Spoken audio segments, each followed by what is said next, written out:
Dear Papa Dudut, ako nga pala si Miko, 35 years old, isang boy marites, kung tagurian ng mga kakilala ko. Hindi ko naman po ito kinakahiya dahil alam kong totoo naman ito. Nung una syempre nahiya ako nang punahin ako ng mga katrabaho ko sa pagiging tsismoso ko. Pero nagawa ko ng tanggapin ang sarili ko. Parte na ito ng identity ko. Basta alam ko naman kung hanggang saan lang ang mga ichichismis ko. Hindi naman ako katulad ng iba na sagad na kung makasira ng buhay. Pangkatuwaan lang itong chismis para sa akin. Lalo na kapag nasa opisina ako at walang ginagawa.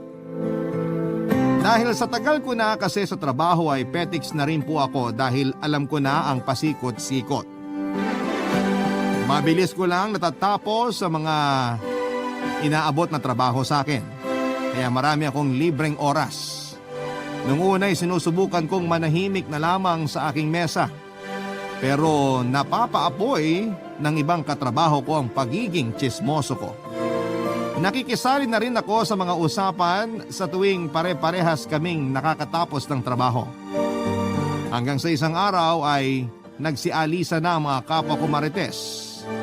Nalungkot ako. Napalitan din naman kaagad ang mga nawalang kamarites ko. May nag-apply sa opisina namin si Gian, kaedad ko lamang. Sa unang tingin ko ay iisipin kong mainhin at hindi nagsasalita ng hindi maganda sa kapwa. Kaya nailang ako sa kanya dahil baka husgahan niya ako ang pakikialam ko sa buhay ng ibang tao. Pero noong nakapagpalagayan na kami ng loob ay nalaman kong chismis din pala ang bitamina niya. Doon na kami naging close sa isa't isa, Papa Dudut. Tinutulungan ko siya madalas na makatapos sa kanyang trabaho para lang may kachismisan na ako. Nalaman ko kasi na madaling magtiwala sa kanya mga tao sa opisina namin kaya maraming nire-reveal sa kanya. At yun lagi ang hinahanap ko. Siyempre bilang hari ng mga marites sa opisina ay marami rin akong inambag sa kanya na chismis. Kumbaga give and take lang kasi yan, Papa Dudut.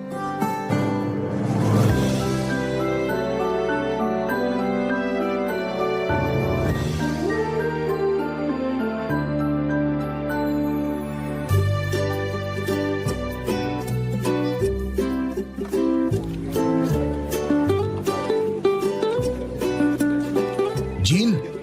Jean! Oh, bakit? Bakit ka tinawag ni Daisy kanina? Secret!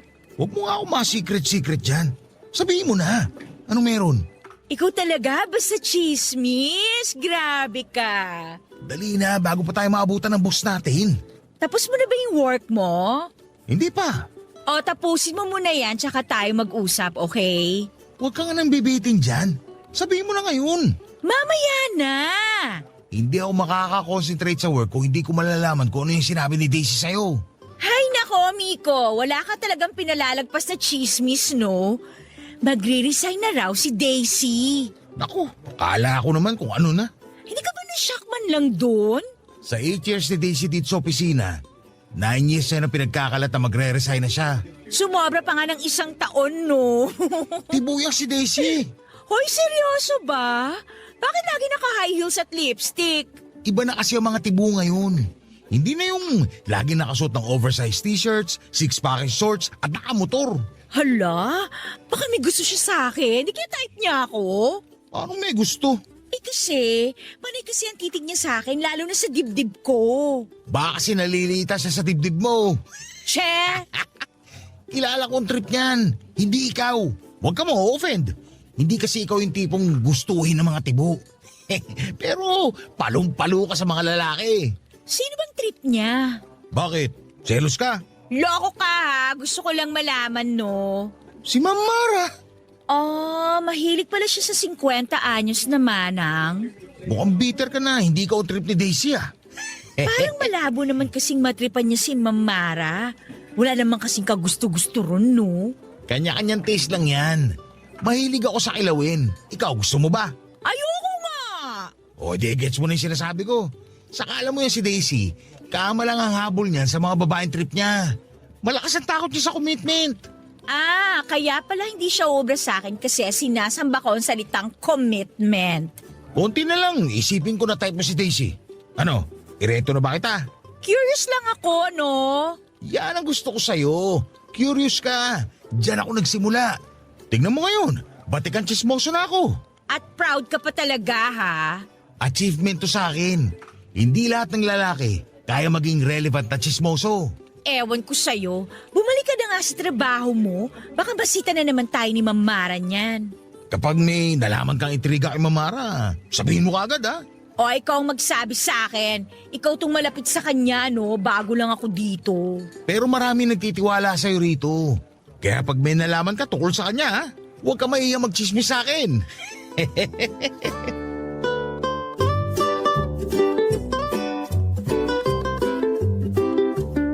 Nagbalik na ako sa trabaho pero hindi ako makapag-concentrate. Wala pa kasi ako noon na nakukuhang magandang chismis para bang nanghihina ako. Kung magtatanong naman ako at magtatanong din kayo kung saan ko nga ba nakuha ang ugali kong pagiging chismoso, nakuha ko po ito sa pamilya ko. Likas kasi sa pamilya namin ang chismisan, Papa Dudut. Hindi pwedeng lumipas ang isang buong araw nang hindi kami nagchichismisan. Bata pa lamang ako ay lagi na ako nakaharap sa mga tiyahin kong walang ibang ginawa kundi ang magchismisan. Natutuwa akong makinig sa kanila lalo't may kasama pang galaw ng katawan at matinding facial expression. Hindi ko na kailangang manood ng telebisyon dahil sa kanila lang ay naaaliw na ako. Sinasali na rin ako noon sa chismisan dahil ako ang madalas nilang pain sa mga gusto nilang pakialaman ng buhay, Papa Dudut. Masaya naman akong nakakapag-deliver noon ng chismis sa kanila. Kahit papaano ay na-validate ang pakiramdam ko. Sa ganong paraan lang kasi ako noon napapansin sa pamilya namin. Kaya dahil doon ay masasabi kong magaling talaga ako.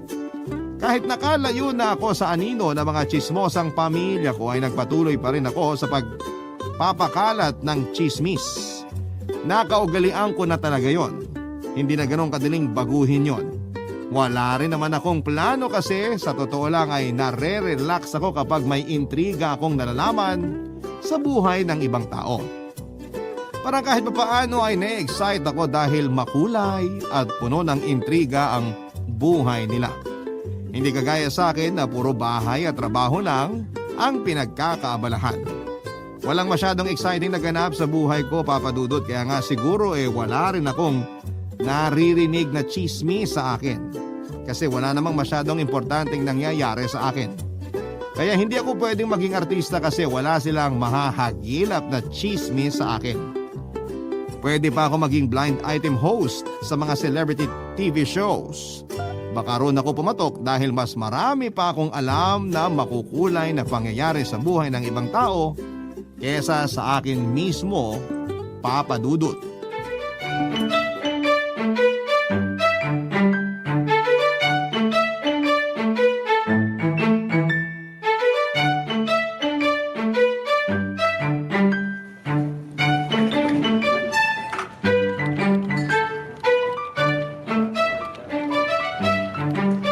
Jean, tapos ka na sa work mo? Konti na lang pero tinatamad na akong tapusin to. Maganda yan. Chismisan tayo. May baon ka ba? Ako pa talagang tinanong mo. Splok na, ano ba? Si Chad sa HR, alam mo na ba? Yung mabaho yung tenga? Hindi ko alam na mabaho ang tenga niya. Pero mamaya pag-uusapan natin yan, ha? O ano naman ang meron sa kanya na alam mo? Matatanggal siya sa trabaho. Hoy, seryoso ba yan? Galing to sa reliable source ko. Kumapit ka na. May mas matindi pa. Ano? Natanggal siya sa trabaho dahil ninakaw niya yung 13-month pay ng isang employee rito na matagal na nag-resign. Paano ninakaw? Para namang imposible yan. Meron ako source sa accounting office. May kakuntsaba si Chad doon para makuha nila yung mga bayad para sa mga nag-resign ng mga employees. Hoy, hindi ko pa rin alam kung paano nila nagagawa yun ha, kasi ang hirap lusutan yan. Ilang taon na pala nilang ginagawa yun? Hindi lang 13-month pay ang kinukulimbat nila. Marami pa. Grabe, nakakakilabot yung chismis mo. Hindi talaga nananalo ang kasamahan sa huli. Huwag kang magsalita ng ganyan ha, kasi masama itong pagchichismisan natin. Ayoko matalo sa huli. Hindi tayo matatalo. Nasa panig natin ang tama. Kailan naman naging tama ang chismis? Basta sa bibig ko nang galing ang chismis, tama yan. Miko! Ay. Jean! Mamara. Mamara! Tapos niyo na ba ang mga trabaho niyo? Ako tapos na, ma'am. Si Jean, tinatamad daw siyang tapusin. Miko! Kesa naman pareho tayo mapahamak dito. Dapat may isang magsakripisyo. Jean, tapusin mo ng trabaho mo. At ikaw naman, Miko, hindi porkit tapos mo ng trabaho mo, mang-iistorbo ka na sa mga kasamahan mo. Paano hindi tatama rin si Jean kung lagi mong iniistorbo? Kaya nga, ma'am. Wow! Nilaglag ako? Kailangan may magsakripisyo, di ba? So ikaw ngayon ang isasakripisyo ko. Tumigil na kayong dalawa dyan. Opisina ito at hindi playground. Unahin nyo magtrabaho at hindi puro chismisan ang inaatupag nyo. Hindi naman po kami nagchichismisan, ma'am. May pinag-uusapan lang kami. At anong pinag-uusapan ninyo? Buhay na ibang tao. Since marami ka pang time na natitira bago ang uwian, Miko, pumunta ka sa office ko ngayon at may ipapagawa ako sa'yo. Ma'am, kailangan ko palang i-double check yung mga reports na ginagawa ko. Baka kasi may mali sa spelling o... Pumunta ka na ngayon! Yes, ma'am.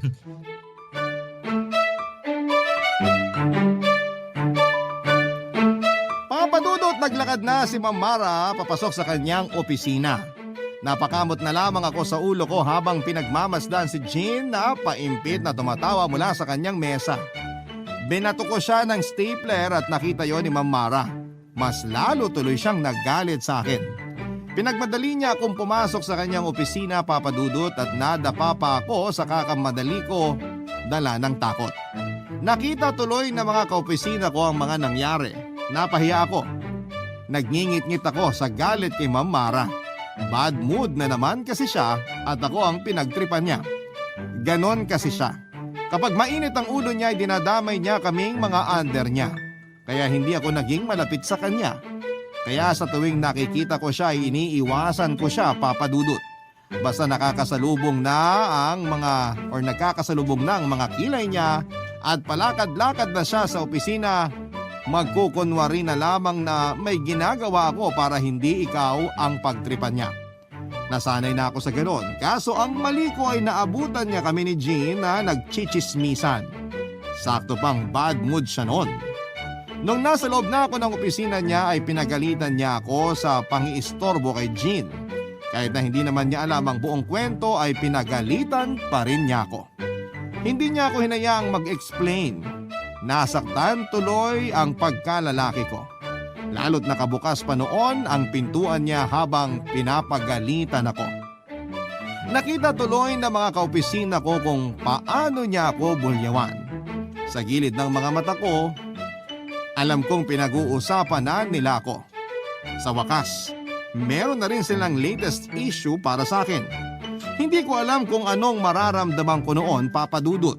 Natagalan din ako sa opisina ni Ma'am Mara. Marami siyang sinasabi sa akin na hindi ko na inintindi dahil mas iniintindi ko ang galit ko sa kanya.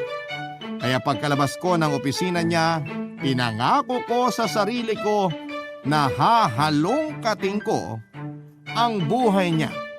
Siya naman ang magiging una sa listahan ko ng mga taong sisiraan ko ang buhay gamit ang kapangyarihan ng chismis. Barangay Love Stories. Barangay Love Stories. Dinamdam ko noong pinagalitan ako ni Ma'am Mara, Papadudot. Hindi ako natuwa sa pagpapahiya niya sa akin. Hindi ko kasi gusto na ipahiya ako sa ibang tao, lalo na sa mga kakilala ko. Matagal bago ako makalimot sa ginawang hindi maganda sa akin ng ibang tao. Minsan nga ay hindi na talaga ako nakakalimot pa. Kinikimkim ko lahat ng galit sa tao na yon at madalas ay gumagawa ako ng paraan para makaganti. Sa nakalakihan kong pamilya ay ganon lagi ang patakaran. Wala akong planong putulin ang nakasanayan ng pamilya namin. Sa tuwing may nananakit, nang nararamdaman ko ay nakalista na ang taong yon para gantihan ko. Kaya naman pinangako kong makakaganti ako kay Ma'am Mara. Kahit sa anong paraan, hindi ko pwedeng hayaan na lamang ang ginawa niya sa akin. Kailangang may magawa ako para naman maipagtanggol ko ang sarili ko. Kaya naman ang ginawa ko ay nangalap ako ng impormasyon kay Ma'am Mara. Malihim si Ma'am Mara at hindi siya pala kwento at malapit sa aming mga hawak niya. Kaya nahirapan ako sa una na makaalam ng mga bagay-bagay tungkol sa kanya. Pero dahil na rin sa tulong ng social media accounts ay naging posible ang paghahanap ko ng mga detalye sa kanya. Isang araw ay tinapos ko ang lahat ng trabaho ko para sa buong linggo. Kailangan ko kasi ng sapat na oras para makakalap ng mga impormasyon tungkol kay Ma'am Mara. Hindi ko muna yon sinabi kay Jean para hindi maudlot. Pero wala naman akong balak na itago sa kanya yon. Si Jean naman talaga ang unang taong pagsasabihan ko ng chismis tungkol kay Ma'am Mara. Pero gusto kong ilatag yon sa kanya kapag kompleto na.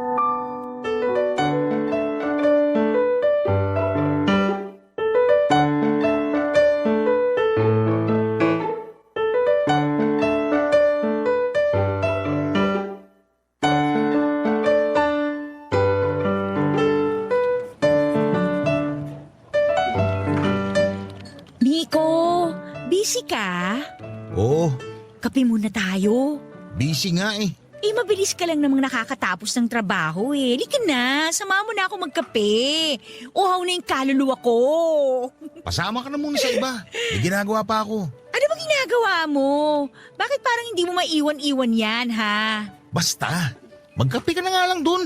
Hindi na. Naiintriga ako sa ginagawa mo. Work ba yan? Basta nga. Chismis yan! Ano? Huwag mo na akong linlangin, no? Hindi ka mag-e-effort ng ganyan kung hindi yan dahil sa chismis. Umamin ka na nga. Ano bang latest? Ganyan na ba talaga ang tingin mo sa akin? Chismoso? Oo, no? Ano pa ba? At hindi ka naman mali. Sabi ko na eh! Dali na, anong meron? Sinong target mo? Si Mamara. Si Mamara? Sige, lakasan mo pa. Paabutin mo hanggang doon sa dulo ng EDSA. Ay, si Mamara? Oo, marami na ako nakalap sa kanya na impormasyon. Ang taray! Kabugin ba naman ang reporter ng GMA News? Seryoso nga ako. Ito ang purpose ko sa buhay for this month. Kakagat ako dyan! Anong nalaman mo sa kanya? Konti pa lang eh. Well, hindi kita masisisi. Masyado masikreto sa buhay ang si Mamare. Minsan nga iniisip ko, baka pati sarili niya pinaglilihiman din niya. Ilang araw na nga ako nag-check ng social media accounts niya. Ang dami ko nang ginawang fake account sa Facebook. Pero hindi niya ina-accept yung mga friend request ko. Malamang hindi siya mag-a-accept ng friend request kung hindi niya kilala. Bakit kaya hindi mo na lang siya i-add sa sarili mong Facebook? Sinubukan ko na yan. Hindi rin niya in-accept. Hindi ka talaga niya gusto, no? Charot. Huwag ka nga sumarot dyan. Alam naman natin pareho na totoo yung sinabi mo. Hindi niya talaga ako gusto. Natsitsyempohan ka lang niya pag mainit ang ulo niya. Ang galing mo rin kasing tumiming eh. Ramdam ko naman na may issue talaga siya sa akin. Kaya naman ako ngayon ang gagawa ng issue tungkol sa kanya. Ay hala, may pagganti. Hindi ko pa rin makalimutan yung ipinahiya niya ako last time. Galit pa rin ako sa kanya. Uy, mag-move on ka na doon. Pagagalitan ka pa niya ulit sa susunod. Doon ka na lang ulit magalit. Hindi na uso magpatawad. Gaganti ako. Gagawin ko siya ng issue. Paano magagawa yan? Wala kang makalap na chismis sa kanya. Kung hindi mo na ako i-istorbohin ngayon, makakapag-focus ako sa pagharap ng chismis tungkol sa kanya. Kaya umalis ka na at magkape. Hay nako, nawalan na ako ng ganang magkape. Samahan na lang kitang mangalap ng chismis tungkol sa kanya. Hindi na. Kaya ko na to. Wow! Strong and independent Marites! I love it! Napagalitan, nasaktan, gaganti. Yan ako ngayon. Natawa na lang si Jean sa sinabi ko, Papa Dudut. Hinayaan na niya ako sa aking ginagawa at saka umalis na para magkape. Hindi ko alam kung papaano or kung gaano siya katagal na nawala dahil masyado akong nakafocus sa ginagawa kong pang-i-stalk kay Ma'am Mara. Inabala ko ang sarili ko sa paghahalungkat ng mga impormasyon tungkol sa kanya. Inabot na nga rin ako ng hanggang sa mga kamag-anak at kaibigan niya. Mabuti na lamang at may mutual friends kami at yon ang ginawa kong daan para mas makilala pa ng mabuti si Ma'am Mara. Pinasimplihan ko ang pakikipag-usap sa mga mutual friends namin. Hindi ko nakaklose ang mga yon pero sinadya kong lumapit at makipagkwentuhan para may malaman lang ako kay Ma'am Mara. Hindi ko naman pinahalata na may gusto akong gawing masama. Kaya mabilis lang din silang nagtiwala, Papa Dudut. Nataon pa na may pagkachismoso at chismosa ang mga nakausap ko tungkol sa kanya. Kaya hindi naging mahirap na may malaman tungkol sa kanya. Inabot ako ng ilang araw bago ako nakakuha ng mga juicy na chismis tungkol kay Ma'am Mara. Excited na akong sabihin yon lahat kay Jean. Sinakripisyo ko ang day off ko para lamang makahalungkat ng chismis tungkol kay Ma'am Mara. Sulit naman yon sa akin dahil makakaganti na ako sa kanya. Nagbunga lahat ng hirap ko at lakas ng pagkonsumo ko sa internet ng aming trabaho. Marami na akong nalaman tungkol kay Ma'am Mara. Pakiramdam ko noon napaaga ang selebrasyon ng Pasko. Nagawa ko pa nga ang i-encode at i-print ang mga impormasyon tungkol sa kanya. Natawa na lamang ako sa sarili ko dahil masyado kong tinaasan ang level ng pagiging chismoso ko.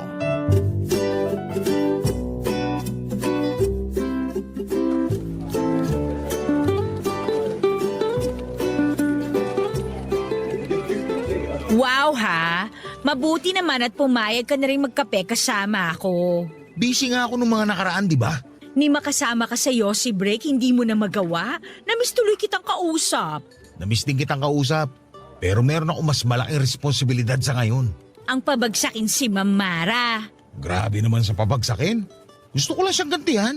Ganun din yun, no? May masama ka pa ring balak sa kanya. Sino ba kasi nagsimula? Siya naman tong unang nanakit ang feelings ko. Pinagalitan ka lang dahil sa trabaho mo. Ikaw naman masyado mong pinersonal. Masakit eh. Pag ikaw sinaktan, hindi ka magagalit? Magagalit. Pero hindi ako mag-e-effort para mangalap ng ikakasira ng tao. Hahayaan ko na lang guardian angel ko ang gumanti for me. Iniwanan na ako ng guardian angel ko. Wala akong ibang choice kundi gumanti on my own. Paano hindi ka iiwan ang sama ng ugali mo? Nakakahiya naman sa'yo na palasimba lang kapag gusto manalo sa loto. Oy, huwag kang magbanal-banalan. Kasama kita sa chismisan, oy. Uy, nakakatakot lang kasi yung plano mo, no? Boss na natin yung kinakalaban mo. Walang boss-boss sa akin. Kapag ginawa ako ng mali, gagantihan ko rin ng mali. Mga pinaglalaban mo talaga sa buhay, no? Kaloka. Kaya hindi umuunlad ang Pinas eh. Ano yun? Responsibilidad ko na ang buong Pinas. Ay, hindi ka talaga papaawat. Sige nga, ano bang mga nalaman mo kay Ma'am Mara? Baka naman i-chismis mo sa iba, ha? Hindi Gusto ko rin makita yung pinaghirapan mo. Ano nasagap mo tungkol sa kanya? Marami na. Mas juicy pa kaya to sa bagong lutong liempo. Wow! Nalalasahan ko na ang alat at alta presyon sa chismis na yan. Splok na! Huwag ka magkakamali na iparating to sa iba, ha? Ako pang pinagdududahan mo, alam mo namang kahit masama ka, kakampi mo ko, no? Naniniguro lang. Kasi wasak ang dignidad ni ma'am pag kumalat to. Ay, na-excite ako bigla. Dali na, magsabi ka na. Go, go, go na! Alam mo bang may asawang babae at lalaki si Mamara? Teka, pinagsabay niya? At sa isang bahay sila nakatira. Juicy! Sure ba to? Sinong source mo?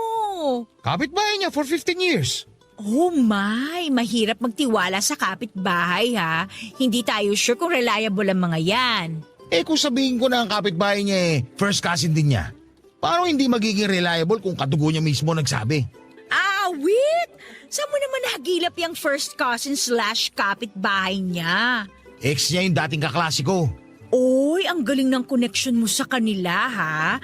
So hanggang ngayon, magkakasama silang tatlo sa iisang bahay. Si Ma'am Mara, yung asawa niyang lalaki at yung asawa niyang babae. Oo! Di ba? Hashtag, pag-ibig na sa kalam. Grabe! Wala sa itsura ni Ma'am Mara na dalawa-dalawa yung asawa. Alam mo rin ba na sumasamba siya sa isang malaking bato? Ano? Akala ko joke lang yun.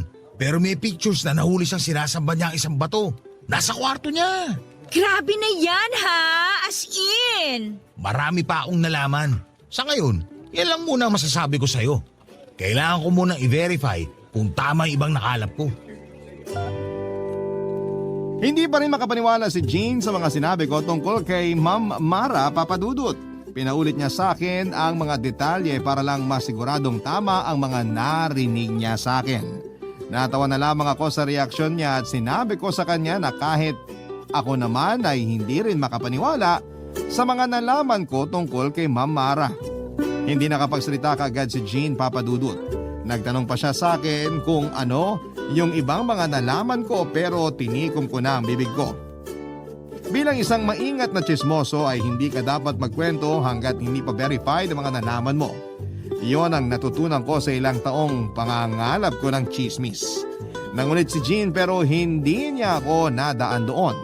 Inaya ko na lamang siya na magkape at magyosi para mabaling sa pagre-relax ang atensyon niya. Sinabi niya sa akin na baka hindi siya makatulog dahil sa mga nalaman sa aming boss. Napangiti na lamang ako lalo't naisip ko lahat ng mga iba pang impormasyon na alam ko tungkol kay Ma'am Mara.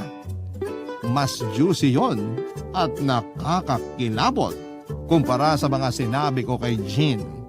Excited na akong ipa-verify ang mga yon para malaya ko nang makwento kay Jean ang lahat. Hindi pa kasi nag-reply ang mga taong involved na minessage ko roon.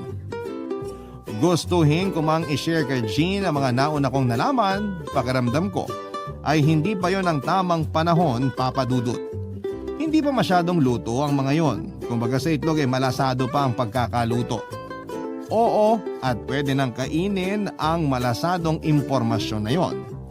Pero mas safe pa rin kung lulutuin ng mabuti bago ihain sa mga gustong kumain. Sa tamang panahon, sabi ko ay maluluto rin ng tama ang chismis na nakalap ko mula kay Ma'am Mara. Barangay Love Stories. Barangay Love Stories. Paulit-ulit kong binabasa ang mga nalaman ko kay Ma'am Mara Papadudut. Marami na akong na-imagine na pwede niyang maging reaksyon kapag nalaman niyang alam ko na mga bagay na itinatago niya. Lagi na lang akong napapangiti sa aking mesa sa tuwing binabalik-balikan ko lahat ng madidilim na bagay na alam ko sa kanya. Kapag wala ako sa mood magtrabaho ay panay lang ang tingin ko noon sa listahan ko ng mga bagay na tungkol sa kanya. Doon ako biglang sisigla. Doon ako biglang makakahanap ng inspirasyon para tapusin ang trabaho ko. Panay din ang imagine ko kung anong klaseng buhay ang meron kay Ma'am Mara. Panay ang tanong ko noon kung bakit ganon ang naging buhay niya. Kung bakit ganon ang mga naging desisyon niya sa buhay. Ni sa hinagap ay hindi ko talaga akalain na magagawa niya mga bagay na alam ko. Hindi pa rin nagawang mag-reply ng mga minessage ko na tao tungkol sa ibang impormasyon na gusto kong i-verify tungkol kay Ma'am Mara. Naiinip na ako noon pero pilit kong pinapasukan ng pasensya ang katawan ko. Kating-katina akong ikwento lahat kay Jean. Pero hindi ko yon magawa lalo't nakukulangan pa ako ng mga alam ko. Hindi naman ako kinulit pa ni Jean dahil alam niyang kailangan ko pa ng tamang oras at impormasyon bago ko ilatag lahat ng yon sa kanya. Nagpatuloy lamang siya sa pagpapatay mali siya na kunwari wala siyang alam tungkol kay Ma'am Mara. Laging blanko ang mukha niya sa tuwing nahaharap kay Ma'am Mara. Ganon kagaling magtago ng sekreto si Jean kaya malaki ang naging tiwala ko sa kanya pagdating sa mga sinishare ko sa kanya na chismis. Hanggang isang araw ay biglang nagbago ang lahat. Nilapitan niya ako para makipagkwentuhan at doon ko nalaman na hindi pala dapat ganon kabilis magtiwala sa iba.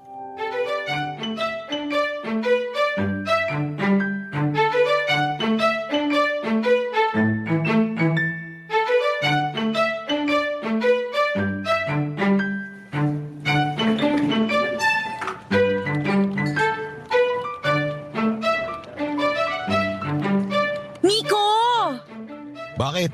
Busy ka pa rin? Pahinga muna sa mga chismis kay Ma'am Mara. O bakit naman? Napagod na rin ako maghintay sa mga source ko. Hala, wala pa rin nagre-reply sa kanila? Oo, online naman yung iba pero hindi nagre-reply. Yung iba naman, sinin lang ako. Nakakalungkot, nakakawalang pag-asa. Pero hindi ka dapat sumuko ha. Malapit ka na sa goal mo. Hindi talaga ako susuko. Kailangan ko lang magpahinga. Saka, napapabayaan ko ng trabaho ko. Dami ko tuloy backlog. Gusto mo tulungan na kita sa trabaho mo? Para may time ka pa para mag-verify ng chismis tungkol kay Ma'am Mara. Sipag mo bigla. Gusto lang kitang tulungan sa balak mo kay Ma'am Mara, no? Bakit biglang naging supportive ka dyan? Di ba ayaw mong gumanti ako? Ang exciting naman kasi ng mga nalaman mo tungkol sa kanya eh. Gusto ko pang may malamang iba. Ikaw pa rin ang unang kong sasabihan kapag verified na ang lahat ng impormasyong alam ko. Kahit half-cooked chismis lang, sabihin mo pa rin sa akin. Sige na. Alam mo namang hindi ko magagawa yan. Mas masarap pa rin kapag lutong-luto ang chismis. Eh bakit sa steak, masarap pa rin naman kahit hindi masyadong luto yung karne. Hindi kasi steak si Mamara. Isa siyang manok. Kailangang iluto ng maigi para makaiwas sa salmonella. Sa bagay.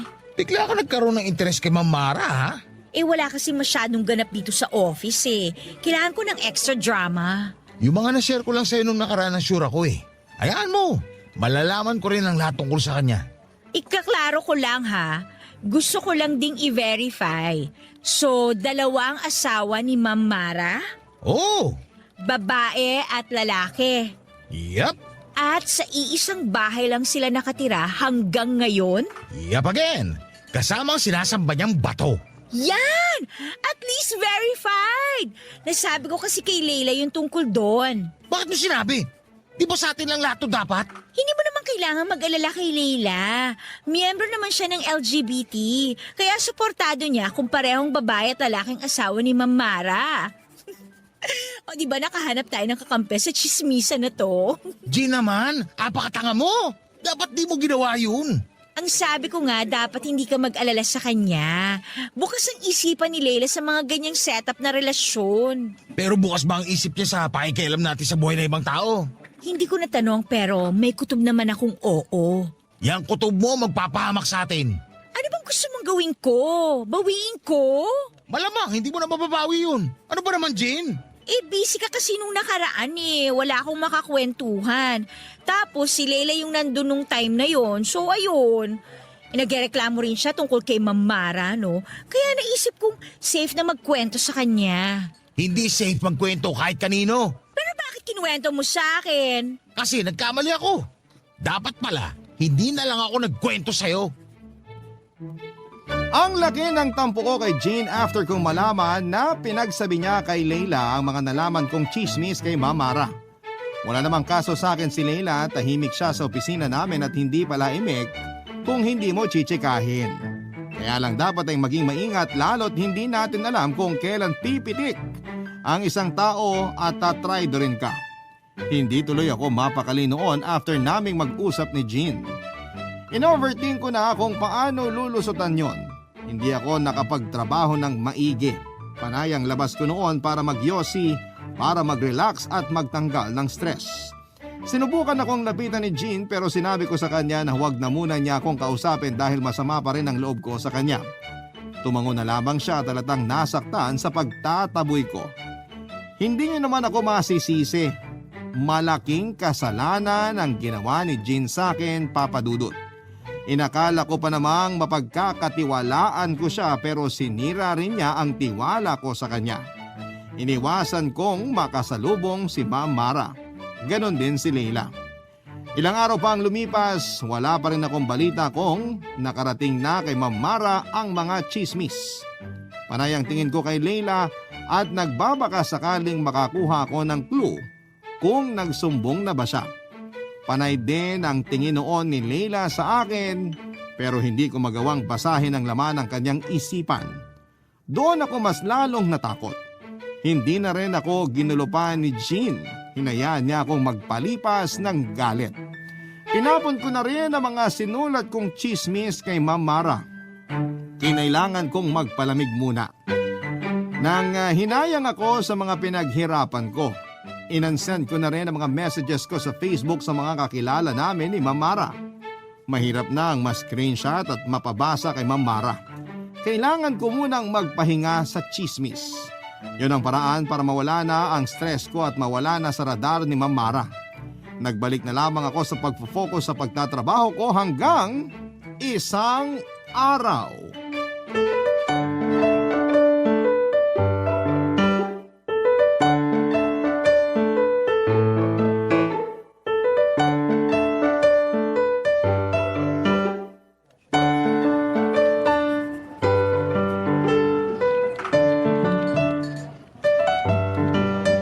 Miko, galit ka pa rin ba sa akin? Tampon na lang to. Sorry na. Hayaan mo na. Magtrabaho ka na lang dyan. Marami pa tayong dapat tapusin. Baka naman tinatapos mo na rin ang friendship natin, ha? Muntik na. Dahil muntik mo na rin ako ipahamak. Tahimik lang naman si Leila. Ano ka ba? Tahimik din kung umatake ang mga ahas at buhaya. Alam mo ba yon? Huwag ka na mag-overthink. Wala rin namang nalaman si Ma'am Mara, no? Tingnan mo, ilang araw na pero tahimik pa rin siya. Yun nga ang nakakatakot kapag tahimik na. Alam mo may mga binabantayan na yan para silain. Galawang buhay at ahas. Basta ako, kampante ako na hindi nakalabas ang chismis natin tungkol kay Ma'am Mara. Paano hindi nakalabas? Nakapasok na nga kay Leila yan, di ba? Kasi nga... Miko, Ay, Mamara? sumunod ka sa akin sa office ko. Madali ka. Ano po yun, ma'am? Pumasok ka sa office ko at isara mo ang pintuan. May kailangan po ba kayo, ma'am? Natapos mo na ba yung pinapagawa ko sa yung report para sa branch natin sa Commonwealth? Tinatapos ko na po ngayon. Inuna ko po kasi yun para ron sa Makati. May urgent daw po kasi sabi ni Sir Renzo. Matatapos mo ba ngayon? Kaya po before 5 p.m. Mabuti. Maaasahan ka talaga sa ganyan. Thank you po, ma'am. Kayo naman po kasi yung nag-train sa akin sa ganito. Malaki pong utang na loob ko sa inyo. Wala kang utang na loob sa akin. Ikaw ang naghihirap para makuha mo ang posisyon mong yan. Salamat po ulit. Ikaw din ang ipapadala ko sa Cebu para sa conference natin next month. Ako po? Wala ka namang ibang babayaran. Pwede kang magsama ng isang kakilala mo, pwedeng ka mag-anak o karelasyon. Talaga po? Gusto ko talaga makapunta na Cebu. Thank you, Ma'am Mara. Ipasa mo lahat ng detalye mo at ng makakasama mo papuntang Cebu sa admin natin before Tuesday next week para may ayos ng budget. Galingan mo ron dahil ikaw ang representative ng opisina natin. Hindi ko po kayo ipapahiya, ma'am. Thank you po sa opportunity na to. May iba ka pa bang tanong? Wala na po. Good. Idedemanda nga pala kita dahil sa mga pinakalat mong chismis tungkol sa akin na meron akong 2 asawa at sumasamba ako sa bato. Ma'am? Siguro naman may magaling kang abogado para ipagtanggol ka sa korte pag nagharap-harap na tayo. Ma'am Mara, mag-explain po ako. Hindi na kailangan. Ipunin mo na lang yan pag nagkaharap-harap na tayo. Para na rin yan sa proteksyon mo. Ma'am. Makakaalis ka na. Yung mga detalye na kailangan para sa Cebu Conference, pakiayos mo na. Salamat. Opo. And Miko, Ano po yun, ma'am? walang personalan, trabaho lang. Pakisara na lang ang pintuan paglabas mo, ha? Thank you. Para akong binuhusan ng malamig na tubig sa mga sinabi ni Ma'am Mara sa akin. Kinurot ko ang sarili ko para lang makita kung nananaginip ba ako pero masakit ang kurot na natamo ko. Totoo ang lahat. Nanginginig akong lumabas ng opisina ni Ma'am Mara at hindi rin ako nakalakad kaagad at nanatili lamang ako nakatayo sa harapan ng pintuan ni Ma'am Mara. Hindi ko alam kung ano ang uunahin noon, ang mag-isip ba o tumakas sa opisina namin. Napansin ng mga katrabaho ko na para akong nababalisa. Tinignan ko sila na kunwari ay normal lang na araw yon, Papa Dudut. Sinikap kong maglakad ng mabilis pabalik sa aking mesa. Lahat halos ay nakatingin sa akin. Hindi ko alam kung meron na ba silang alam o wala pa. Hanggang ngayon ay hindi ko pa rin alam ang gagawin. Pinasahan na ako ng letter mula sa attorney ni Ma'am Mara sa kasong handa nitong ipataw sa akin. Naiyak na lamang ako habang paulit-ulit kong binabasa yon. Hindi ko magawang maghanap ng abogado dahil nabigla pa rin ako sa mga nangyari. Hindi ko pa rin magawang iproseso ang lahat. Hindi ko na magawang malapitan si Ma'am Mara sa hiya dahil sa mga nangyari. Profesional pa rin sa akin si Ma'am Mara kahit gano'n na ang nangyari. Parang sa aming dalawa, kahit ako ang maraming nalaman na nakakahiya sa kanya ay para bang ako itong mas napahiya sa lahat. Kaya gusto ko sanang humingi ng tulong sa inyong lahat na mga tagapakinig ng programang Barangay Love Stories. Gusto ko pong malaman kung ano nga ba ang dapat kong gawin sa sitwasyon ko. Mukhang desidido na si Ma'am Mara sa kanyang demanda laban sa akin. Luba itong nagpahirap sa akin. Lalo na't nalaman na rin ng buong opisina ang nangyari. Halos wala na akong mukhang maiharap sa kanila, Papa Dudut. Ang dating tsismoso ay siya namang ngayong tampula ng tsismis. Sana ay magawa niyo kung matulungan sa aking kinakaharap. Abangan ko po ito sa inyong Facebook Live sa Barangay LS. Muli maraming salamat po ang inyong kapuso at kabarangay forever, Miko. Dear Papa Dudut, ako nga pala si Melody, 26 years old. Last year pa ay may nangyari sa buhay ko na nagpabago ng lahat. Nalaman kong niloloko ako ng aking boyfriend na si Terence. Kaedad ko lamang siya. Si Terence ang unang nakarelasyon ko at tumagal kami ng 3 taon bago ko nalaman na niloloko pala niya ako. Malaki ang naging tiwala ko kay Terence, Papa Dudut. Wala rin naman akong ideya sa mga nagaganap na lokohan sa relasyon namin noon. Panatag ako sa kanya dahil lagi naman niyang pinapaalala sa akin na mahal niya ako.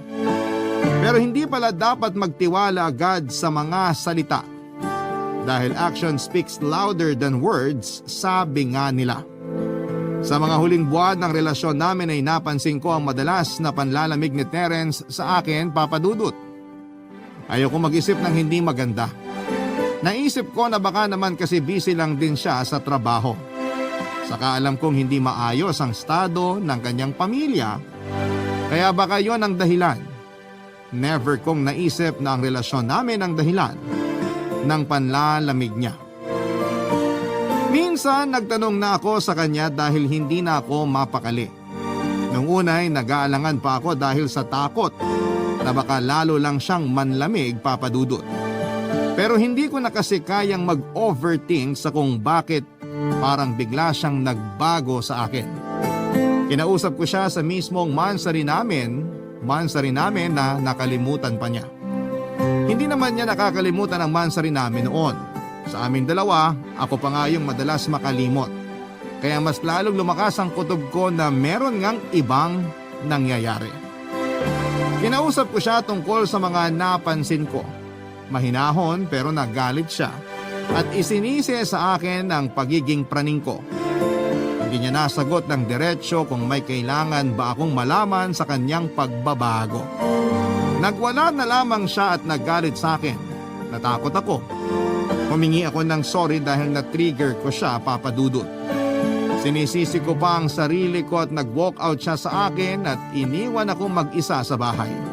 Naiwan niya ang cellphone niya. May nagtulak sa akin na i-check ang laman ng cellphone niya at doon ay bumungad sa akin ng iba't ibang mga babae na nilalandi niya at marami doon ay madalas pa niyang nakakasama sa loob ng isang motel.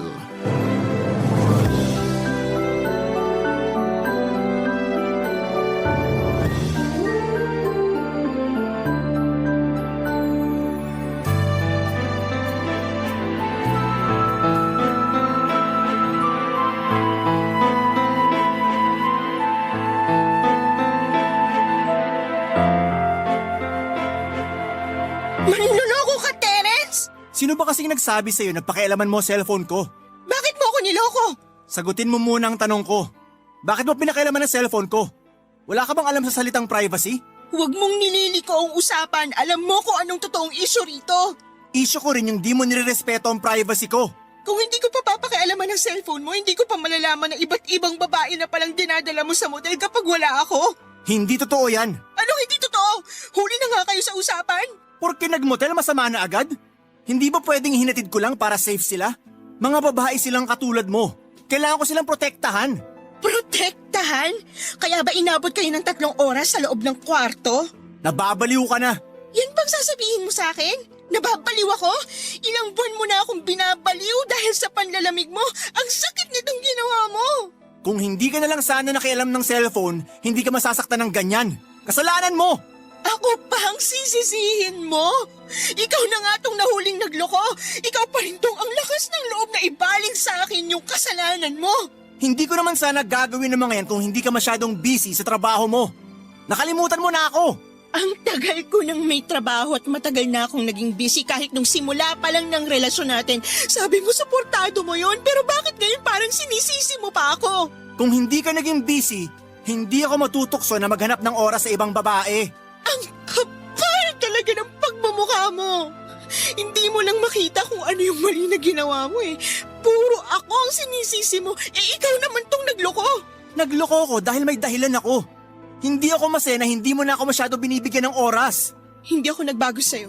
Parehas lang ang oras na binibigay ko sa'yo noon at ngayon. Pero ngayon ka lang nagloko. Kasi hindi ko na kaya na wala kang oras sa akin.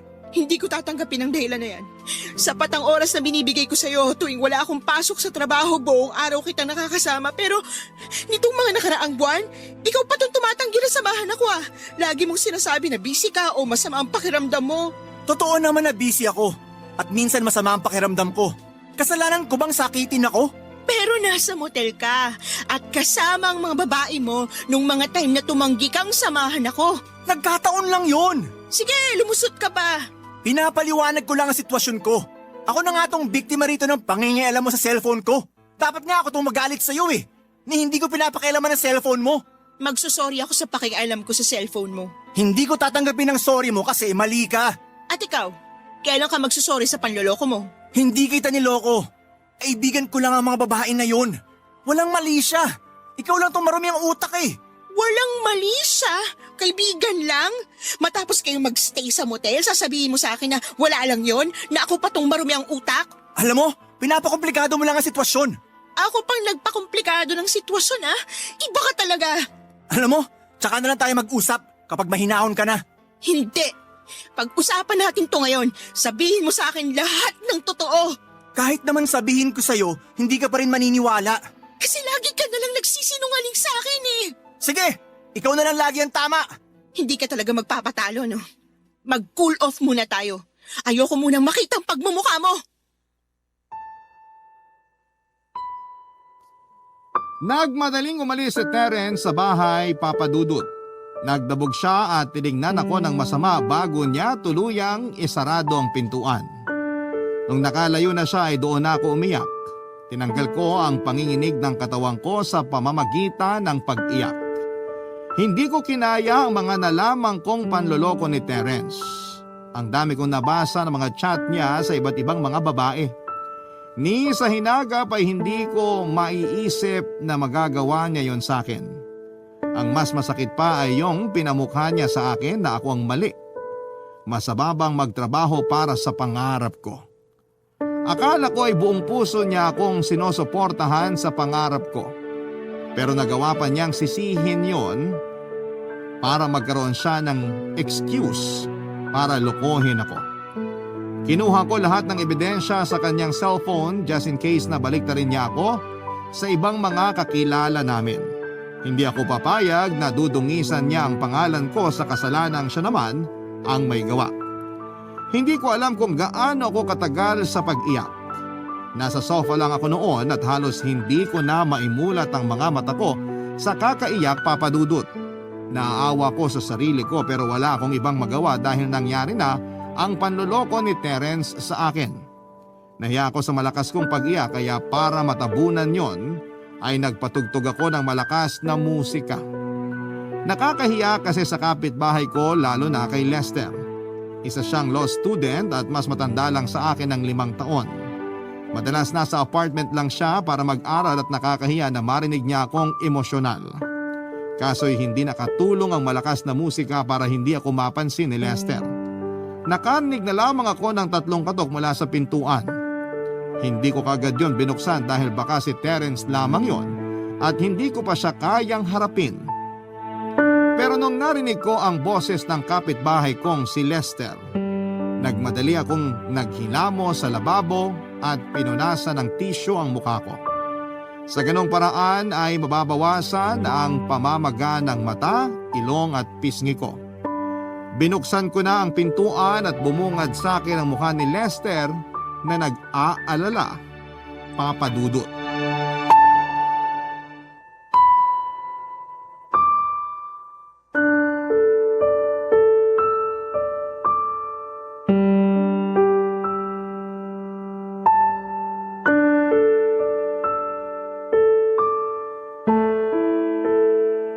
Ayos ka lang, Melody? Oo, pasensya ka na sa ingay ng radyo ko ha. Papahinaan ko lang sana sa'yo kasi nagre-review ako. Huwag ka mag-alala. Pinatay ko na yung radyo. May mga tissue ko pa sa mukha. Kasi pinagpawisan ako kanina habang naglilinis ng bahay. Nakakamagarin ba ng mata at ilong ang paglilinis ng bahay? Kinati kasi yung mukha ko sa alikabok. Alam mo na. Hindi ako eksperto. Pero pag namamaga at namumula ng ganyan ng mga mata, Uy, hindi ako nagdadrugs ha. Huwag mo ako isumbong sa mga pulis. hindi naman yan ang sasabihin ko. Sorry. Akala ko kasi pinag-iisipan mo ako ng nagdadrugs eh. Pinag-iisipan ko na umiyak ka. Hindi ah. Ganyan ang tunog ng mga taong guilty sa korte. Nag-aaral ka nga pala ng law. Okay lang na pumasok ng bahay mo? Gusto mo nang kausap? Alam mo, magulo rito sa loob ng bahay eh. Okay lang ba kung dito na lang tayo sa labas ng bahay? Para makahinga na rin ako. Okay. Tara. Tara. Gusto mo ikwento kung bakit parang nakadrag sa mga mata mo? Nalaman kong niloloko ako ni Terence. May ebidensya ka. Marami po, Your Honor. Nagawa mo pang magpatawa nasasaktan ka na nga. Kasi kung hindi ako magpapatawa, mabababad na naman ako sa sakit. Una pa lang wala na akong tiwala sa Terence na yun eh. Dapat sinabi mo na sa akin dati pa. Niloko tuloy ako. Hindi ko naman kasi ugali makialam sa relasyon ng iba. Sana pinakailaman mo na lang pala para nakaligtas pa ako sa panloloko niya. At least nakawala ka na sa kanya. Pansamantala lang. Nakipag-cool off lang ako. Magkakabalikan pa kaming dalawa. Niloko ka na niya pero babalikan mo pa rin? Wag na. Akala ko ba hindi ka nakikialam sa relasyon ng iba? Pag sobra na yung katangahan ng isang tao, gusto ko nang makialam. Ang sakit mo naman magsalita. Hindi ako tanga. Marupok lang. Hindi naman ikaw yung sinasabihan ko ng tanga. Si Terence. Tanga siya para lokohin ka. Ano bang pumasok sa kokote niya at nagawa niya yun? Kayang-kaya mo talagang pagaanin ng loob ko, no? Mahigit 5 taon ba naman tayo magkapit-bahay eh. Alam ko na talaga kung paano. Mas matagal na palang relasyon natin kaysa sa relasyon namin ni Terence, no? At baka nakakalimutan mo lang. Anniversary natin ngayon. Ha? Anong anniversary? Ito ang unang araw na nagkakilala tayo bilang magkapit-bahay. Isi-celebrate na ba natin ngayon? Kung hindi naman sagabal sa'yo, kailangan ko rin ng break sa pagre-review eh. May natira pa kaming pagkain mula nung monthsary sana namin ni Terence. Okay lang ba sa'yo ang tira-tirang carbonara at chicken wings?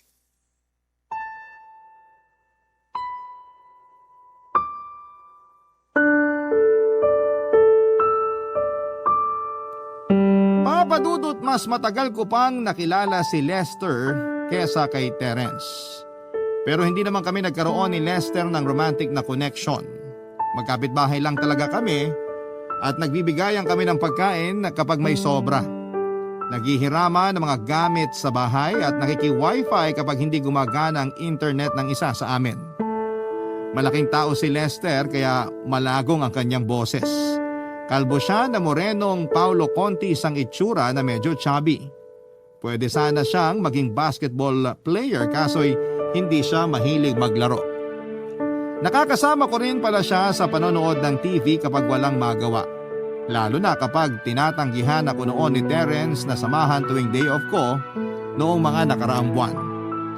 Naging kaibigan ko si Lester kaya siguro hindi namin nakita sa isa't isa na may potensyal kaming maging magkarelasyon.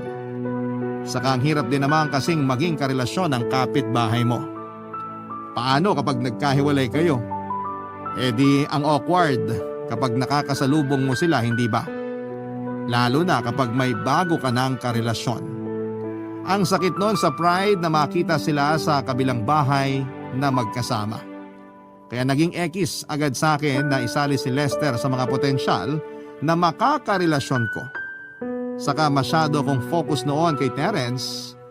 Yun nga lang ay hindi ko naman inaasahan na nag-focus din siya sa panloloko niya sa akin. Kapag naaalala ko yon ay naninikip ang dibdib ko. Para ba akong tinutusok ng maraming karayom sa puso at sa likuran.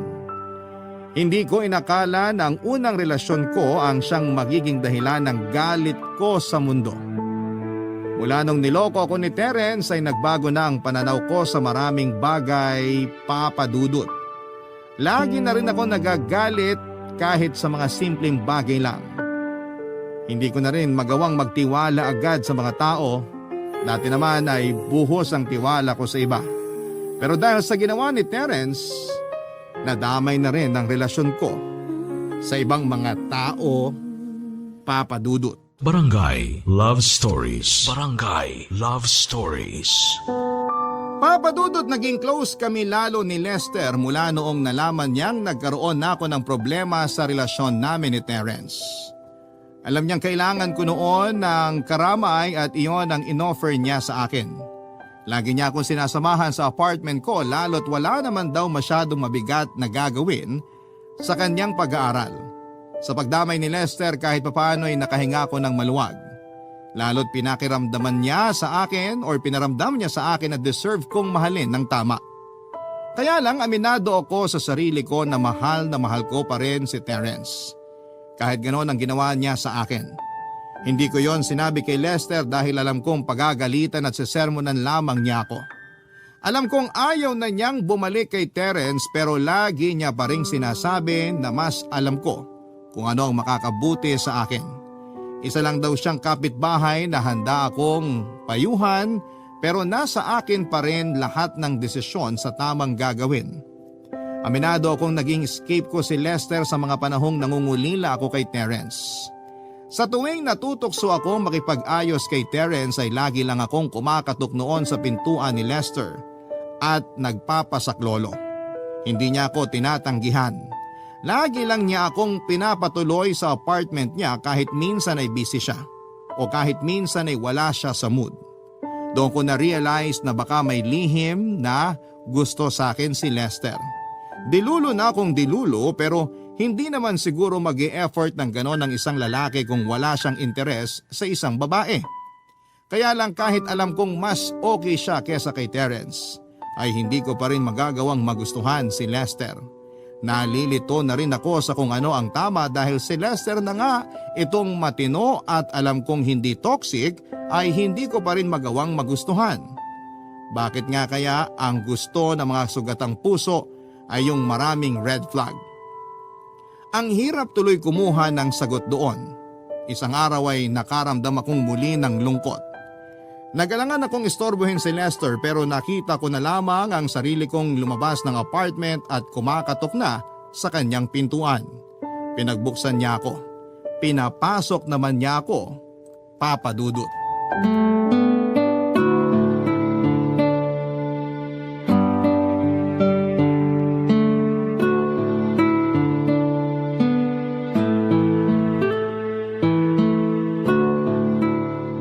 Kumain ka na ba? Wala akong gana. Kumain ka. Nagprito ako ng bangus. Puro tiyan yan. Kahit paapa ng bangus ang ihain mo sa akin, hindi pa rin ako kakain. May pa ang bangus? Basta, ayokong kumain. Malungkot ka na naman ba? Halata ba? Sa tuwing kumakatok ka rito sa bahay, alam ko naman na. Bakit ba ang hirap makalimot? Bigyan mo ng time ang sarili mo. Fresh pa lang naman yung nangyari. Gusto ko ng madalian. Walang sugat ang gumagaling kinabukasan. Chill ka lang. Gusto mo ng kape? Gatas? May ala ka ba dyan? Hindi naman ako umiinom. Maling tao yatang nalapitan ko ngayon ah. Ang kaya ko lang maitulong sa'yo, payo. Kota na ako sa mga payo mo, paulit-ulit na lang eh. Ang kulit mo kasi. Nag-message sa akin si Terence. Humihingi ng isa pang chance. Ano sabi mo? Hindi ko nireplyan. Mabuti naman. Pero gusto kong replyan eh. Ay, nako. Palibasa hindi ka pa nai-inlove kaya hindi mo maintindihan tong karupukan ko. Na-inlove na rin ako at naging marupok. Pero hindi naman ako umabot sa punto na niloko na ako namimiss ko pa rin yung tao. Sabi mo nga 'di ba, fresh pa lang tong nangyari sa akin. Malamang mamimiss ko pa rin siya. Miss mo na ang muha niya, no? Magaling pa naman siyang magmuamwa. Kaya pala hindi mo mabitawan. May connection kasi yung muamwa namin. May koneksyon o magaling lang talaga siya sa muha. Magaling talaga. Kaya ang dami niya na check-in sa motel kasi ang galing niya sa muamua. Ay naku, pinaalala mo na naman.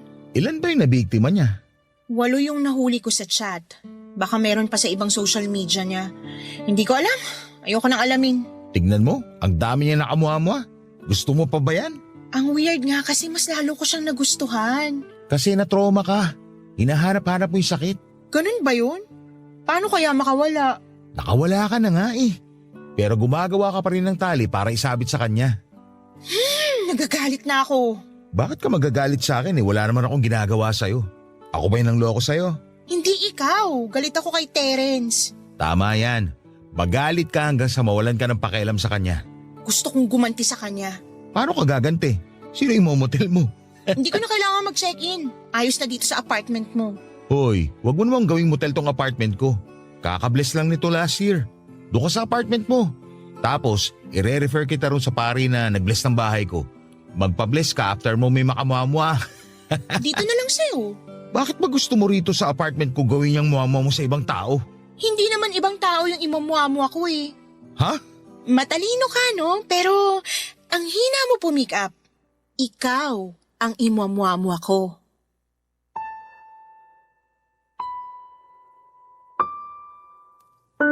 Natulala sa sinabi ko si Lester Papadudot. Iniisip niya marahil kung pinaprank ko lamang siya. Pero kita ko noon sa mga mata niya na interesado siya. Madali akong makaramdam. Inulit ko sa kanya na seryoso ako at gusto kong may mangyari sa amin para makaganti ako kay Terence. Pinaliwanag ko sa kanya ng isang beses lang naman naming gagawin at wag niyang masyadong personal. Natawa na lamang si Lester at hindi pa rin makapaniwala sa sinabi ko. Pero alam kong gusto na niyang kumagat sa paanyaya ko. Nakiusap ako sa kanya na siya lang ang lalaking kaya ko mapagkatiwalaan ng katawan ko. Kaya sana'y pumayag na siya. Gusto ko lang talaga noon na makaganti kay Terence. Matagal bago nagsalita si Lester hanggang sa tumango na lamang siya. Nagkailangan pa nga kami sa una pero noong ando na kami sa kanyang kwarto ay mabilis lang naming nagawa ang dapat na mangyari. Sa totoo lang ay magaling din naman siya Papadudot kaya sulit kaya kahit papaano ay naging maayos ang pagganti ko. Gusto ko lang makaganti kay Terence. Gusto kong malaman ni Terence na hindi lang siya ang lalaki sa mundo at meron pang ibang magkakagusto sa akin kung hindi pa rin siya magtitino. After na may mangyari sa amin ay nailang ng kaunti si Lester sa akin. Inassure ko naman siya na walang bigat yung naganap sa amin. Tulong na lang niya yon bilang isang kaibigan. Nawala kahit papaano ang ilangan namin sa sinabi ko. Mabilis ding nagbalik sa normal ang pagkakaibigan namin. Hindi ko muna sinabi kay Terence ang nangyari sa amin ni Lester. Pinalipas ko muna ang 1 buwan para makapag-isip ako ng tamang comeback. Nagpaganda pa kasi ako noon para makita ni Terence na kawalan ako. Nakaplano na ang lahat. Makalipas nga ang mahigit 1 buwan ay nagtungo na ako kay Terence para makipag-usap. Matagal na niya akong kinukulit na makipag-usap ako sa kanya pero doon ko lang siya nagawang pagbigyan dahil meron akong plano Papadudot.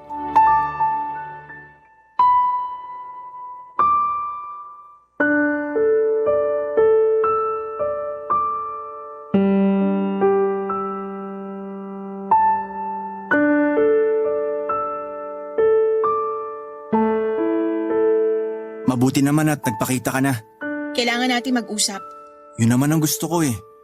Sana magkaayos na tayo. Talaga? Oo naman. Para akong nababaliw mula nung nawala ka. Hindi mo alam kung gaano kasakit sa akin yung mga nangyari. Nagsisisi ka na sa panloloko mo. Sabi ko naman sa'yo may kasalanan ka pa rin sa nangyari. At talagang papanindigan mong kahati ako sa kasalanan mo? Gusto ko lang maintindihan mo ang side ko. Ikaw ba? Naintindihan mo pinagdaanan ko sa'yo? Alam mo ba kung gaano ako nadurog sa panloloko mo? Kaya nga ayusin na natin to para mabuo na ulit tayo. Ayoko nang mahiwalay sa'yo. Natuto na ako.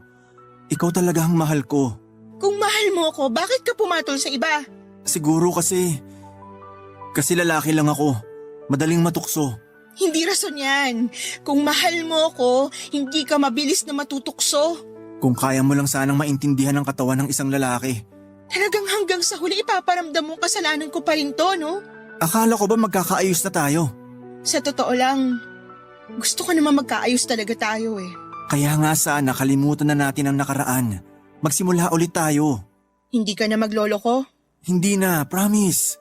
Kahit kunin mo pa password ng lahat ng social media accounts ko, i-check mo lahat araw-araw para lang bumalik ang tiwala mo sa akin. Handa ka ba sa trust issues ko? Kasi isang sakong pagdududa ang meron ako sa'yo. Handa kong ubusin ang lahat ng laman ng sako ng trust issues mo. Bumalik ka lang sa akin.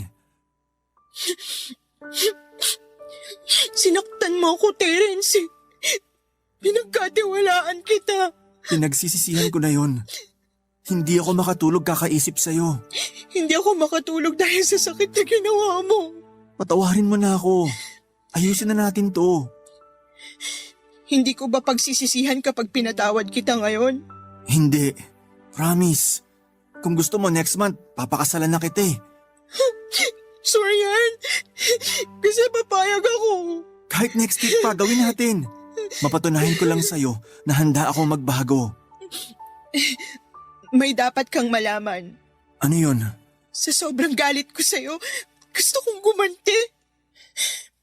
Naisip kong makipag-ano sa ibang lalaki. Sa kama? Hindi lang to halikan? Hindi lang basta halik. Kung ano yung ginawa mo sa motel kasama ng ibang babae, ganun din ang ginawa ko.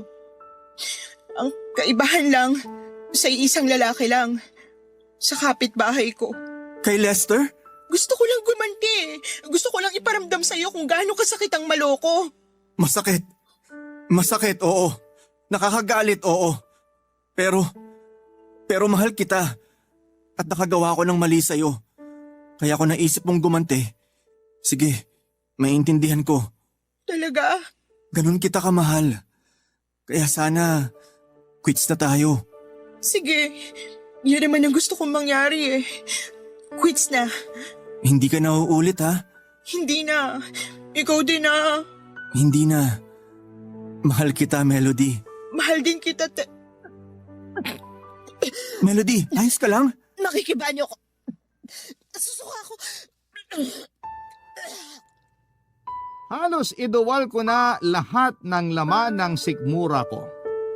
Nagalala si Terence sa akin at dinala niya ako sa ospital at naisip kong na food poison ako dahil nakarami ako ng talaba bago ako pumunta kay Terence. Habang hinihintay ang resulta ng check-up ko ay naglambingan pa kaming dalawa. Mas minahal ko siya noon lalo na nung natanggap niya rin ng ginawa kong pagganti sa kanya. Napatawad ko na tuloy lahat ng ginawa niyang panloloko sa akin. Pinagplanuhan naming magbakasyon para doon na rin namin planuhin ang balak naming kasal.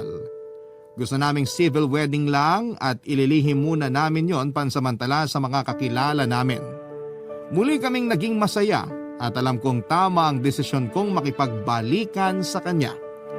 Hanggang sa dumating na ang resulta ng check-up at doon namin napag-alaman na hindi naman food poisoning ang nangyari sa akin. Nalaman namin isang buwan na akong buntis. Para akong binuhusan ng malamig na tubig nung binalita sa akin ng doktor ang resulta ng check-up ko. Hindi rin nakapagsalita si Terence. Iniwan kami ng doktor nang makahalata siyang may tensyon sa pagitan namin ni Terence. Papadudot, hindi agad ako nakapagsalita. Hindi rin kami magkatinginan sa mga mata at naiyak na lamang ako, lalo na nung naalala ko ang nangyari sa amin ni Lester. Sinubukan kong kausapin si Terence pero tumanggi siya. Hindi niya ako hinarap. Hindi man lang niya ako tinapunan ng tingin bago siya umalis. Iniwan niya akong mag-isa sa ospital. Wala akong nagawa para pigilan siya, Papadudod. Niyaan ko siyang umalis dahil hindi biro ang nangyari sa akin. Nabuntis ako ni Lester. Iniisip ko na yun ba ang kapalit ng pagganti ko kay Terence. Barangay Love Stories. Barangay Love Stories. Papadudod, sinubukan kong kausapin si Terence pero hindi na niya ako hinarap. ni mag-reply sa messages ko ay hindi niya ginagawa. Nalaman ko na lamang na bigla na lamang siyang nakipagrelasyon sa isa sa mga nakalandian niya. Nasaktan ako noon. Yun ang ginawa niyang ganti sa pagkakabuntis ko. Wala akong ibang nagawa kundi ang tanggapin yon kahit na masakit. Sinabi ko na rin kay Lester ang mga nangyari. Kalmado naman siya kahit inaasahan kong tatanggihan niyang panagutan ang dinadala ko. Handa naman akong buhayin ang mag-isa ang anak ko at hindi ko na inaasahan pang sosuportahan ako ni Lester. Dahil ako naman itong nagpumilit na may mangyari sa aming dalawa. Pero laking gulat ko naman, Papa Dudut, noong sinabi niya sa akin na hindi ko kailangang maging mag-isa sa pagpapalaki sa nabuo namin. Tutulungan niya ako dahil parte siya ng responsibilidad na yon. Naiyak ako sa mga sinabi ni Lester. Ang lungkot ko na noon dahil sa mga nangyari sa amin ni Terence at hindi ko inaasahan na si Lester muli ang matatakbuhan ko sa ikalawang beses na nabigo ako sa lalaking mahal ko. Inalalayan at binigay ni Lester sa akin lahat ng kailangan ko habang nagbubuntis. Kahit may pinaglilihan akong imposible na gawan niya ng paraan. Sinabihan niya ako na kahit na anong oras ako maglihi, tawagan ko lang raw siya o di naman kaya ay katukin ko siya sa bahay niya. Si Lester ang lagi kong nakakasama mula sa mga check-up o di naman kaya kapag may mga pabugso-bugso na emosyon akong nararamdaman. Sinalo lahat yon ni Lester. Naintindihan naman daw niya dahil meron siyang 2 ate na tinulungan din niya noong nagbubuntis. Kaya alam niya ang takbo ng hormones ng mga babaeng nagdadalang tao. Kaya lang aminado ako na nasosobrahan ko na yung pagiging toyoin ko, lalo kapag naaalala ko kung gaano kasakit na hindi kami nagkabalikan ni Terence, Papa Dudut.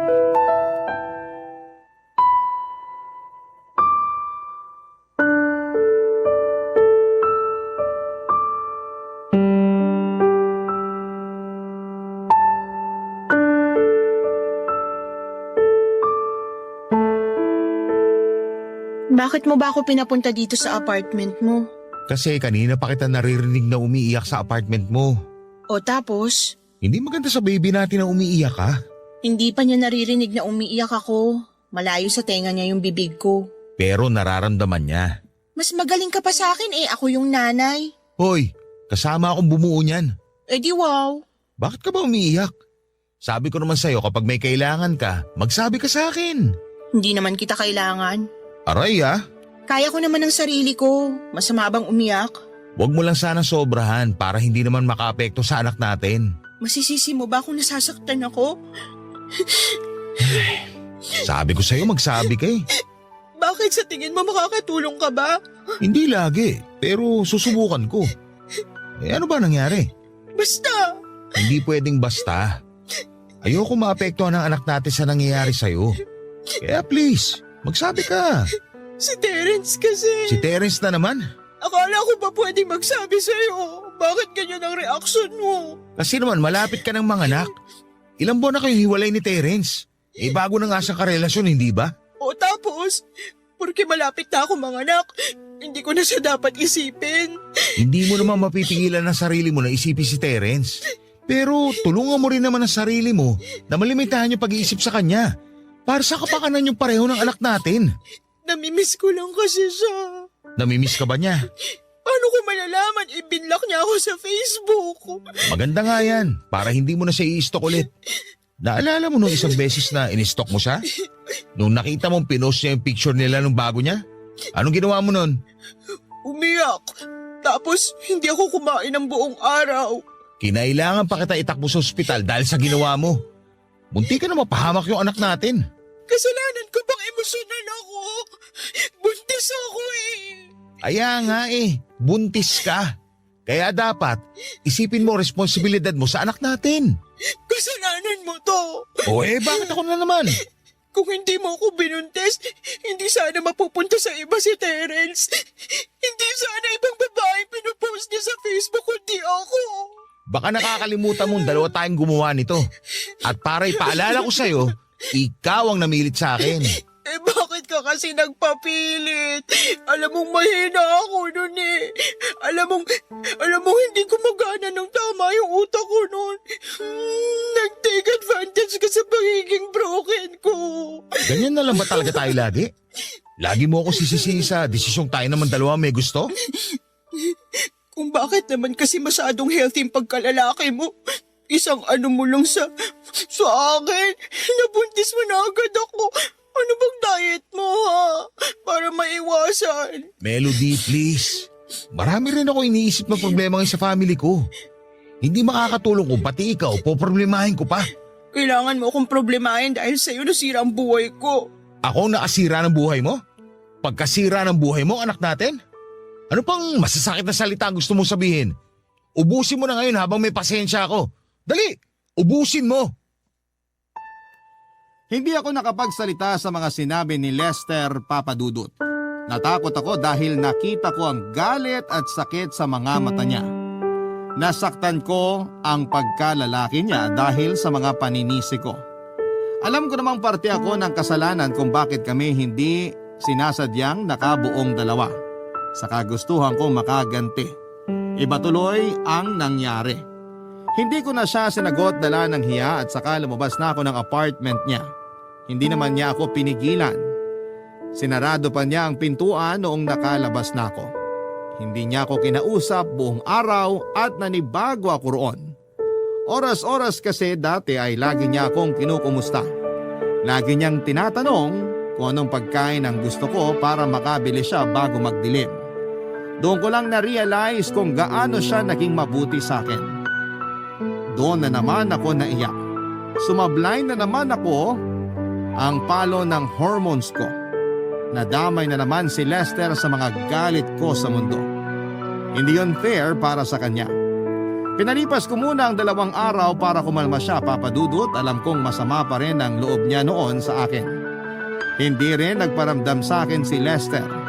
Doon ko lalong naramdaman na hindi na siya natuwa sa mga huling sinabi ko. Makalipas ang 2 araw ay ako na mismo nagkusang lumapit sa kanya para humingi ng sorry. Kumatok ako sa apartment niya pero hindi niya ako pinagbuksan. Tinext ko siya pero hindi siya nag-reply. Nasaktan ako sa pag-deadman niya sa akin. Nagmukmuk ako sa kwarto ko habang nakatingin lamang sa cellphone ko. Hinihintay ko ang reply ni Lester. Hanggang sa bigla akong nakatanggap ng reply sa kanya. Sinabi niya na kakauwi lang niya sa apartment niya. Buong araw pala siyang umalis. Agad akong nag-ayos at saka nagmadaling pumunta sa apartment niya. Nakailang katok ako bago niya ako pinagbuksan. Tipid ang ngiti niya sa akin nang pinapasok niya ako. Pinaupo niya ako sa sofa at tulad ng dati, inalalayan pa rin niya ako. Tinanong din niya kung ano ang pinaglilihan ko sa araw na yon. Umiling ako at sinabing busog pa ako. Tumango lamang siya at parang pinapakiramdaman kung nagtatampo pa rin ang bawat isa sa amin.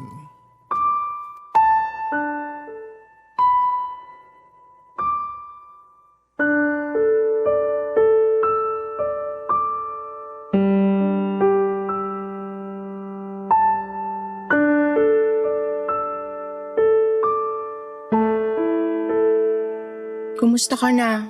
Ayos lang. Kumusta ang pamilya mo? Bakit? Wala naman, nagtatanong lang. Kasi nung last tayong magkausap, sabi mo may problema sa family mo. Inaayos na. Thank you sa pagtatanong. Saan ka galing kanina? Bakit? Wala lang, nagtatanong lang ulit. Bumili ng mga kailangan ng anak natin. At mga kailangan mo na rin kapag manganganak ka na. Hala, 2 buwan pa naman bago ko manganak ah. Madami pang oras. May free time naman ako kanina. At may extra money rin ako. Kaya naisip kong gawin na lang kaysa magpanik tayo pareho kapag malapit ka ng mga anak. Sana yung mga kailangan na lang ng anak natin yung binili mo. Huwag na yung sa akin. Kaya ko namang bumili ng kailangan ko eh. Hindi na. Responsibilidad na rin kita. Nanay ka ng anak ko. Thank you. Ano bang binili mo para sa amin? Diapers, damit, at dishwashing liquid na safe para sa baby. Yung sa akin? Bumili ako ng una na gagamitin mo sa ospital. Binilhan na din kita ng extra na maternity clothes mo. Napansin ko kasi na sumisikip na ibang damit mo. Hala, sana hindi na. Okay pa naman ako eh. Pwede naman akong manghiram sa kaibigan kong nanganak na. Hindi na. Maganda na yung meron ka sarili mo. Para komportable ka rin nakakagalaw. At makahinga ng konti ang tiyan mo. Salamat ah. Hindi mo kailangang magpasalamat. Sabi ko naman sa'yo, responsibilidad na kita. Bakit ganyan ka? Anong bakit ako ganito? Bakit kahit ilang beses ko nang pinainit ang ulo mo? Pero, nandito ka pa rin. May choice ba ako? Alangan naman takbuhan ko obligasyon ko sa'yo. Una pa lang, hindi ko naman pinapaako sa'yo tong anak natin. Kahit hindi mo ipaako, ipipilit ko pa rin ang sarili ko. Bakit? Kasi anak ko rin yan. Ayokong lumaki siyang walang ama. Pero paano kung wala pala? Sabihin mo na. Hindi pwedeng nagkikimkim ka. Ano ba yon? Naisip ko lang kasi, wala naman tayong relasyong dalawa. O tapos, Dapat ba maging tayo? para sa bata, Oo, para kumpletong pamilya niya. gusto mo ba akong karelasyon? Hindi eh. Ako rin naman. So, ayos lang na ganitong setup natin? Wala tayong relasyon? Magkapit-bahay pa rin tayo. Magkapit-bahay na merong anak. Yon ang relasyon natin. Hindi ba weird yun sa iba? Weird ba sa'yo? Hindi. Hindi rin sa akin. So, okay na tayo? Hindi ka na nagtatampo sa akin? Normal lang naman sa magkapit-bahay magkatampuhan. Hayaan mo na yun. Ayos na tayo.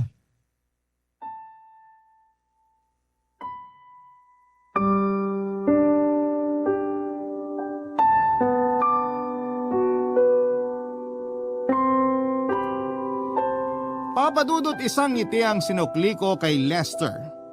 Gumaan ang loob ko sa naging usapan namin. Naklaro pa namin ang relasyon namin sa isa't isa. Nagpatuloy kami sa pagiging magulang sa anak namin at nagpatuloy kami bilang magkaibigang magkapit-bahay.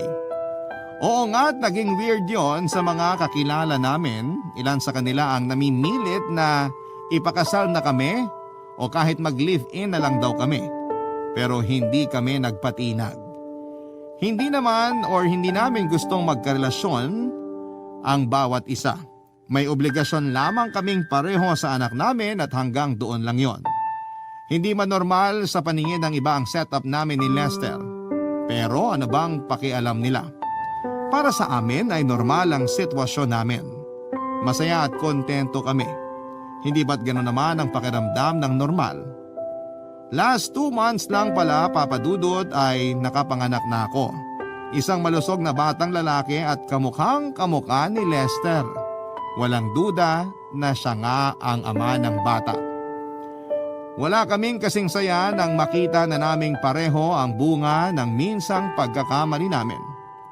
Oo, at nakita namin yon dati na isang pagkakamali. Pero noong nakita na namin sa wakas ang mukha ng anak namin ay nawala na sa isipan namin ang pagkakamaling yon. Napalitan ng kakaibang kasiyahan. Yun ang unang beses na naramdaman namin yon. Sa ngayon ay parehas pa rin ang setup namin, Papadudot, at wala pa rin kaming naging karelasyong dalawa. Hindi dahil sa wala pa kaming nahahanap kundi pinili naming ialay muna ang oras at sarili namin sa mga anak. Sa aming anak. Makakapaghintay naman ang relasyon at balang araw kapag naibigay na namin ang kailangan ng anak namin at kapag pinagbigyan ng Diyos na makahanap kami ng kanya-kanya naming karelasyon ay maluwag namin yung tatanggapin at ipagpapasalamat. Hanggang dito na lamang po, Papadudot, ang aking liham at gusto ko lang malaman ninyo na bonding namin ni Lester ang mapanood ang Barangay Love Story sa YouTube at sa Facebook tuwing nagbabantay ng anak namin. Sana'y marami pa kayong i-upload ng mga kwento para magkaroon kami ng panibagong inspirasyon. Muli maraming salamat at mabuhay ang Barangay LS 97.1, ang inyong kabarangay forever, Melody.